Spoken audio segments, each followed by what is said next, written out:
Good afternoon, hey, hi, hello, and welcome back to another video with me, Jordan Young, aka Sneakernomics. We are back. First and foremost, what are you doing? If you haven't yet already done so, why are you waiting? Why the hesitation? Be sure to hit that subscribe button for everything sneaker related. And to those of you that have already done so and have had the path forward illuminated for you because of it, I just want to say thank you very much. Jordan 4s have always been one of my favorite Jordan models. No, they have been, like legit, they have been. It's not just the last 2 or 3 years specifically where my passion for Jordan 4s has really come about. It actually predates a lot of this carry on that we've been seeing. And so what I want to do today is go through pretty much all the Jordan 4s that I have and share with you some of my thoughts on them. The first pair I'm going to grab for are these, the Union 4s in the Desert Moss colorway. This is probably, according to most people's opinion, the worst of all the Union colorways.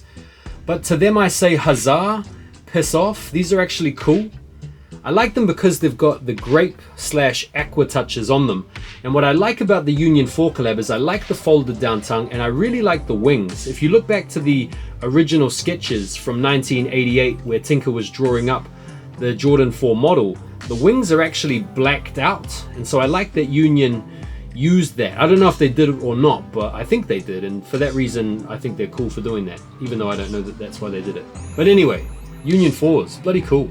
So next up are the Dornbecker 4s. These are awesome. These came out back in 2011, and these for a long time were the most massively faked Jordans out there.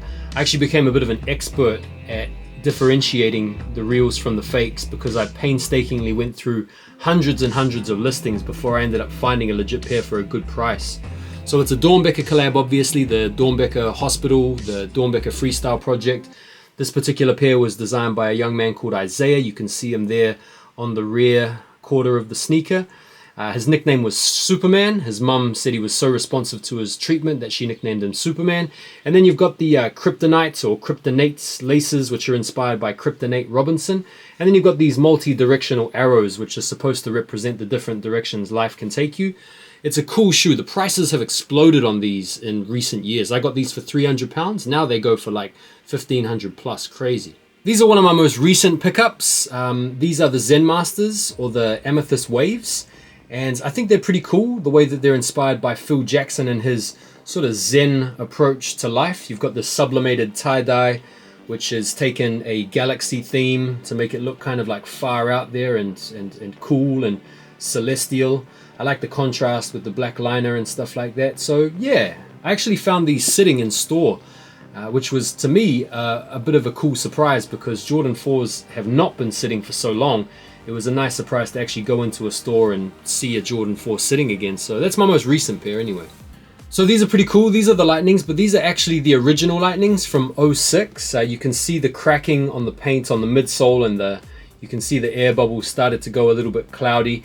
And real heads will be able to tell just from the shape alone. The shape from the early 2000 retros was a lot different to the current updated shape, but I love the Lightnings. I've had them for ages.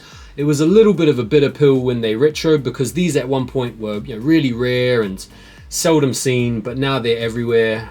But that's all good. I'm happy to see them everywhere. But those are the original Lightnings. Got the Thunders from 2012. I actually got these for a crazy steal because the Durabuck on them, as you can probably see, is quite damaged. The previous owner of these obviously got these really wet and didn't dry them properly. And if you know how Durabuck works, it's not particularly well receptive to water. So if you get your Jordan 4s wet, be sure to dry them as quickly as you can. Otherwise, the Durabuck's going to crack. But yeah, these are from 2012 and yeah, pretty cool. I just use these for beaters now. So one of the rare bangers that I have are the Jordan 4 Cores. I actually got these earlier in the year and I had the grey pair when they came out and I sold them to a friend for a really good price and he said he would sell them back to me for the same price that I sold them to him for, but he ended up selling them for way more money, so I kind of got a little bit stiffed there. But I ended up buying these because they're somewhat affordable. They're not really affordable, to be fair. I had to sell a few pairs to be able to afford these, but yeah, look, it's the Cores collab, really cool details, really nice material, and this is sort of like a special occasion shoe. But yeah, I love them. So a lot of you hype beasts out there will no doubt get a little bit tumescent over these bad boys, the Off-White Air Jordan 4s. These I actually hit for retail, not this specific pair, but I did hit the Off-White 4s for retail, and then I traded them for Union 1s, and then I bought these back because when I entered the raffle for them and won them, I got the wrong size. I forgot to do the women's sizing conversion. So these are a women's 12.5 or a UK 10 or US 11.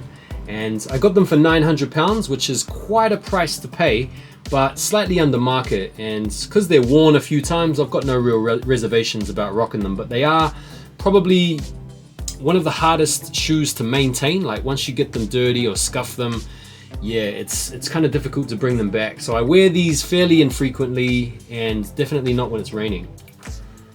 So next up, the Fear 4s. These have become grails to a lot of people. I actually got these back in 2013, and they weren't that hard to get back in 2013. It was actually the Fear 3s that were the hardest pair to get, as I recollect.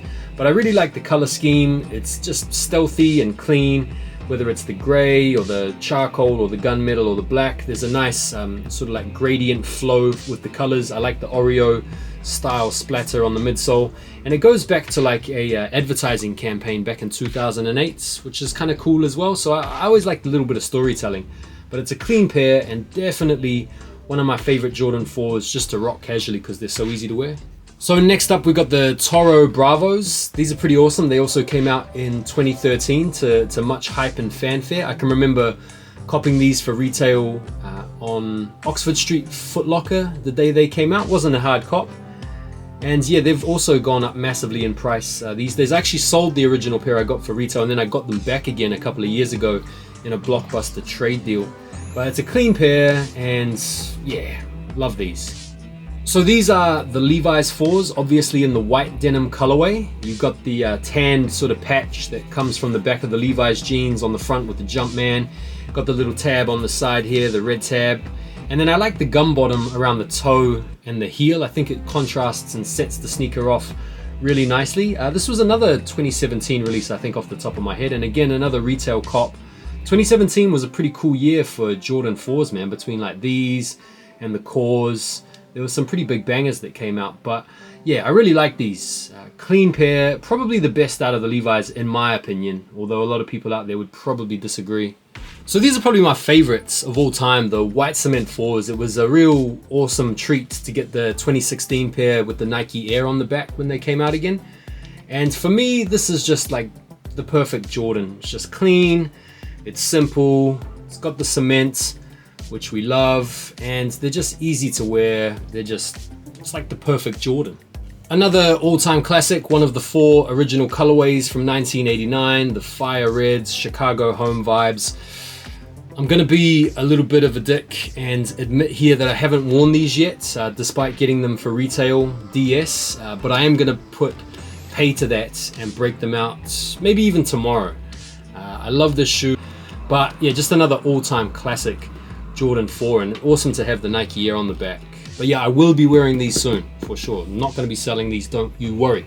So these are probably the most underrated Jordan 4 out there in my opinion, and one of the best, the Oreos. These are the Oreos, not the discounted poor man's white cement Oreos that came out last year or whenever it was. These are the black Oreos, and you can see there the Oreo splatter on the midsole. Got a really nice leather upper. You can see that there's no sort of rubber mesh on the upper, it's just all leather. And I really like these because not only do they look really cool when you're wearing them, but they're also great for all conditions. Like I really use these for beaters. You can see how creased they are. And I've got absolutely no qualms about chucking these on when it's raining. These are like rain shoes. In fact, you can see I need to clean them. They've got a bit of a skid mark on the back there. But one of the most slept on Jordan 4s, given that you can buy them for good prices on the resale market. So last up, and I think this is the last pair of Jordan 4s in my collection, it's the black cements. A lot of you will be thinking these are the best Jordan 4s of all time, and to be honest, I can't really argue with you apart from my own personal taste being towards the white cements. But yeah, these are awesome. When these came out in 2019 with the Nike Air, it was awesome. I couldn't wait to get them, and it's just one of those Jordans that you've got to have in your collection, in my opinion. It's classic. You know, he did the shot on ELO in these. He was doing damage when he was wearing these. So there you go. One of the best Jordan 4s of all time. A very close number 2 for me behind the white cements. So that's it. That's my Jordan 4 collection in a nutshell. I'm pretty sure that's all of them. I know a lot of you out there are probably thinking, oh, where are the UNCs or where are the Black Cats? The Black Cats are crap in my opinion. They are massively overrated, and the UNCs I also don't really rate that highly either. So I don't have those in my collection as a result. So I hope you enjoyed it. That's the length and breadth of it. Thank you very much for watching. If you've made it this far, please feel free to smash the like button. And if you haven't already done so, please subscribe. And I can only hope that moving forward, you'll occasionally be served with maybe better content than that of which you've watched today. But nonetheless, thank you very much, and I hope you all have a lovely day. Thanks again for watching, and I'll see you on the next one. Peace.